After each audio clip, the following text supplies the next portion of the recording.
তো হাই বন্ধুরা, আমাকে কেমন লাগছে নিশ্চয়ই কিন্তু কমেন্টে জানাবে। জীবনে প্রথমবার এরকমভাবে মেকআপ করলাম। দেখেছো কেমন লাগছে? নিশ্চয়ই কিন্তু কমেন্ট করতে ভুলবে না। দেখেছো এই মেকআপ লুকে? আমি জানি আমাকে খারাপ লাগছে, তো কি করব। আমি পার্লারে গিয়েছিলাম সাজার জন্য, তো তারা আমার মুখে মেকআপ করে দিয়েছে। তো মেকআপটা যাই হোক ছিল, ভালো লাগছিল অল্প, কিন্তু আমার ড্রেসটা অনেক পুরনো। আমার সেরকম কোনো ড্রেস ছিল না, তাই আমি এটাই পরে মুখে মেকআপ করেছি। তো কেমন লাগছে নিশ্চয়ই কমেন্টে কিন্তু জানিও। আর আমি সুস্মিতা, আর আমার সুস্মিতার ডেইলি ব্লগ অফিসিয়াল চ্যানেলে সবাইকে স্বাগত জানিয়ে আজকে একটা ছোট্ট ভিডিও তোমাদের সাথে শেয়ার করছি। তো আমি সকালেই চলে এসেছিলাম পার্লারে, যেখানে কাজ শেখানো হয়। তো যাদের কাছে গিয়েছিলাম তারা কাজ শিখছে আপাতত। তারা আমার মুখে এরকমভাবে মেকআপ করে দিয়েছে। আমি ভেবেছিলাম যে নর্মাল কোনো মেকআপ হবে, যেরকম সবাই করে, তো এটা একটু আলাদা রকমেরই মেকআপ হয়েছে।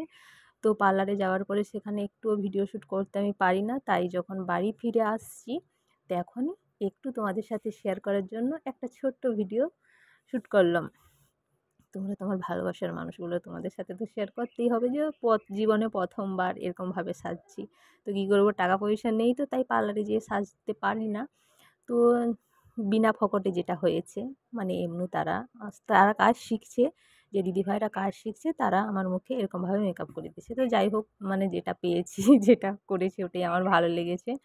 তো নিশ্চয়ই কিন্তু তোমরা কমেন্টে জানাবে আমাকে কেমন লাগছে। এই যে দেখেছো, মানে ভালো তো লাগছে, কিন্তু আমার ড্রেসটা অনেক পুরনো, তাই কি করব, ড্রেস নাই তো। যেটা তারাকে দেখিয়েছিলাম, তো তারাকে দেখার পরে তারা বলছে এই ড্রেসটাই ঠিক আছে, এটাই তুমি পরে চলে এসো। তো এই যে এখন বাড়ির কাছেই চলে এসেছি। তো নিশ্চয়ই কিন্তু কমেন্টে আমাকে জানাবে আমাকে কেমন লাগছে।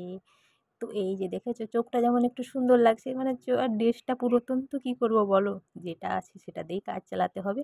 তো প্লিজ তোমরা পাশে থেকো, ভালোবাসা দিও একটু বেশি বেশি করে। তো আজকের মতো এই পর্যন্ত, টাটা।